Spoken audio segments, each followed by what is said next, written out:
senior officers and a crew member have been arrested following an incident in which heavy fuel oil overflowed from a tank vent during refuelling operations. It's reported that the overflow went unnoticed by the crew and the oil was allowed to spill overboard. The alarm was raised after the crew of a sailing yacht noticed oil from the ship flowing into the sea. Port authorities are now investigating the incident and prosecutions could follow. All this was entirely preventable. The damage to the local environment, the cost of clean-up, the damage to the company's reputation, and most of all, the ruined careers of the seafarers. Lack of training, lack of preparation, lack of procedures. Quite obviously, nobody on the ship knew what they were doing or how to do it. What should have been a minor incident turned into a major accident. It should not have happened. To find out more about onboard pollution prevention and response, we sent out one of our reporters who spent a day on a working ship. Pollution from ships takes many forms: garbage, sludge, lost cargo, and of course oil pollution. All of these cause a nuisance at the very least, and they are all costly to clean up. There are many causes for pollution incidents, some accidental and some are deliberate. These incidents affect shipping companies, of course they do, but most important, they can get you into a lot of trouble. If you deliberately pollute the ocean, it's only a matter of time before you get caught. Port State Control inspectors are trained to catch seafarers who break the rules, seafarers who think that they can get away with it. Using a magic pipe, falsifying the oil record book, throwing rubbish overboard. Of course, if you do these things deliberately, you will get caught. But most seafarers like you want to do the job properly. Most seafarers don't need telling about the risks of breaking the law because they don't do it.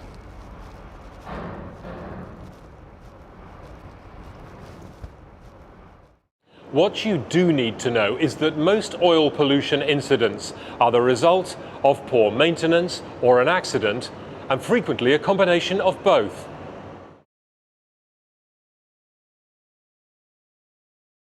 We're going to talk about accidental oil pollution, but poor maintenance has been a factor in many accidents. Loss of the steering gear, a power failure at a critical moment, a mooring winch failure. Effective planned maintenance helps prevent things going wrong in the first place. And of course, it stops all that oil ending up in the bilges. Maintenance here on board the ship is very crucial to every operations we have every day. When machinery is on its due point, it should be overhauled or maintained and inspected. Maintenance on the ship is totally very important when it comes to pollution control. Don't forget to record every piece of maintenance that you do. Good record keeping shows how you and your ship have done everything you can to prevent a pollution incident. Port State Control will ask to see your record keeping, and in the event of an accident, it could make all the difference. As we said, not all pollution involves oil, but oil pollution tends to have the most serious and widespread effects, and it carries the harshest penalties. Bunkering operations, cargo loading and discharge, bilge water pumping, contaminated ballast water. All these carry the risk of causing a damaging pollution incident, affecting the environment and risking the prosecution of you and your company. Walport have looked previously at pollution prevention in specific circumstances. Handling ballast water, the correct use of oily water separators, and the precautions needed during bunkering operations. We are now going to look at how best to prepare for an onboard oil spill should the worst happen. But first, prevention is of course always far better than cure. Prevention is better than cure, as they say. Ship has procedures and measures to be followed in order to prevent untoward incidents like pollution from happening. We have checklists and risk assessments to be completed prior carrying out critical ship operation like bunkering. Anything you can do to prevent a spill or accident in the first place makes sense. Always follow best practice when you're doing anything which is potentially hazardous, bunkering operations for example. But if prevention does fail and an incident occurs, if you and your colleagues are prepared, you'll be able to quickly deal with the situation. As with most things in life, the best way to be prepared is to practice. In a real incident, there won't be time to discuss what to do or to read the manuals.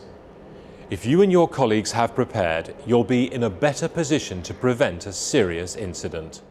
Lack of training, lack of preparation, lack of procedures.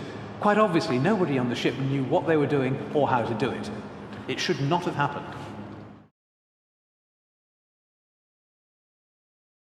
MARPOL requires all ships to take the precautions necessary to prevent pollution of the seas and to be prepared in the event of an incident. Included in this is the requirement that all vessels have a shipboard oil pollution emergency plan, or SOPEP. The SOPEP gives guidance to the master and the officers in the event of a pollution incident, what to do, who they need to call, where they can ask for help.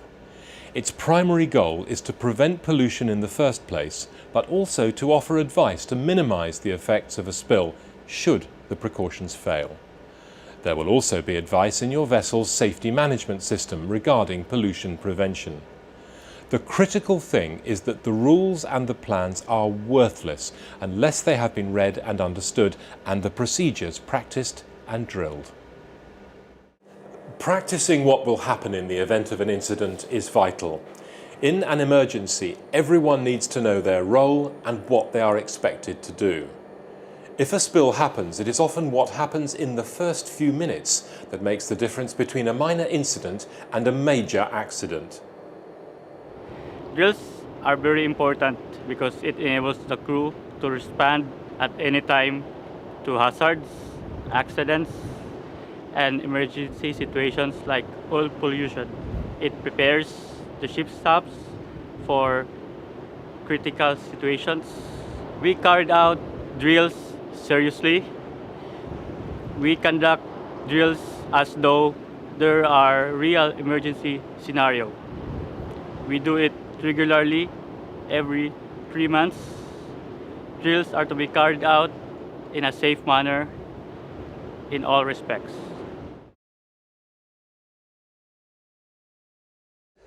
One of the most important things when it comes to pollution response is knowing what to do and how to do it.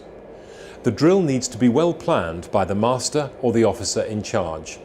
Pick a realistic scenario and involve as many crew as practical. Refer to the SOPEP and follow its instructions. The idea of the drill is to familiarize everyone with what is required of them. This will help avoid wasting vital minutes in a real incident. Make sure everyone that will be involved knows about the drill and what their role will be. Check that all the necessary response equipment is available and in good order. An added advantage of regular drills is helping to keep the response equipment in good order, easy to get to and quick to deploy. Remember, Port State Control may one day ask you to demonstrate that the equipment is readily available, in good condition, and you know how to use it. The drill itself is a team exercise. From the crew member who raises the alarm to the master on the bridge, everyone has a part to play, and all crew should take the exercise seriously. Its primary purpose is to make the response to a real incident swift and efficient. The first job is to stop the source of the spill if possible, and then to contain the pollutant on board.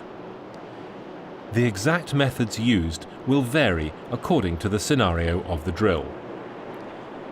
Use scupper blocks, absorbent rolls, and any other available resources to keep the oil from going over the side.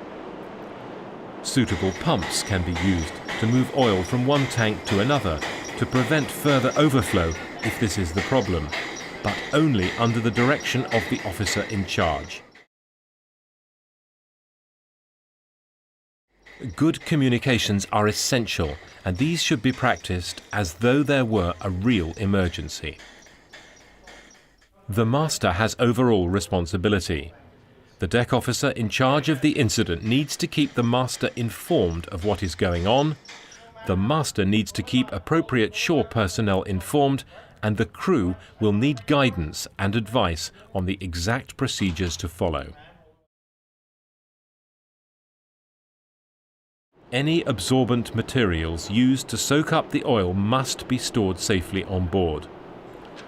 These can then be removed in port to a suitable reception facility. Following the drill, it's important that those involved discuss the outcomes. Were there any problems?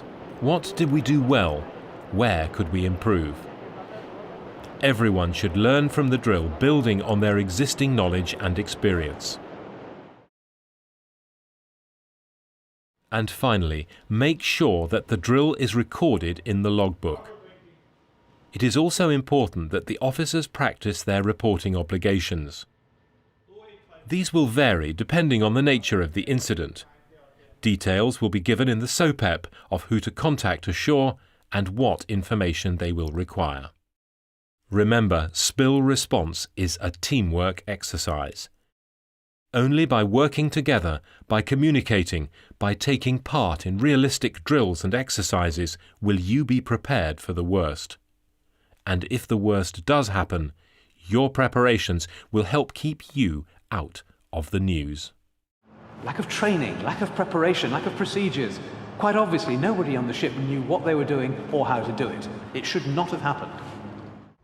In the end, whether your ship is a bulk carrier, a tanker, a passenger vessel, knowing what equipment is on board, when and how to use it will save you and your colleagues from being held responsible for a pollution incident. Here's a reminder of what you should do. Effective planned maintenance helps prevent things going wrong in the first place. Don't forget to record every piece of maintenance that you do. Preventing a spill in the first place is by far the best way to make your life easier. Practicing what will happen in the event of an incident is vital. In an emergency, everyone needs to know their role and what they are expected to do. The drill needs to be well planned by the master or the officer in charge. Pick a realistic scenario and involve as many crew as practical. Make sure everyone that will be involved knows about the drill and what their role will be. Check that all the necessary response equipment is available and in good order. The drill itself is a team exercise.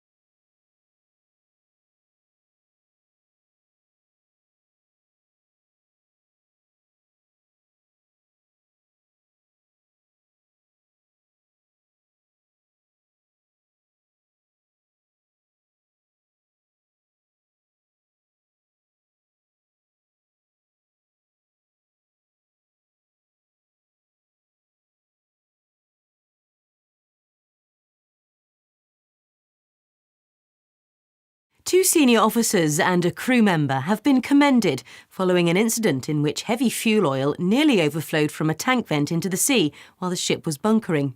The overflow was quickly noticed by the crew. There was no need to raise an alarm because the crew had everything under control. Over to the weather.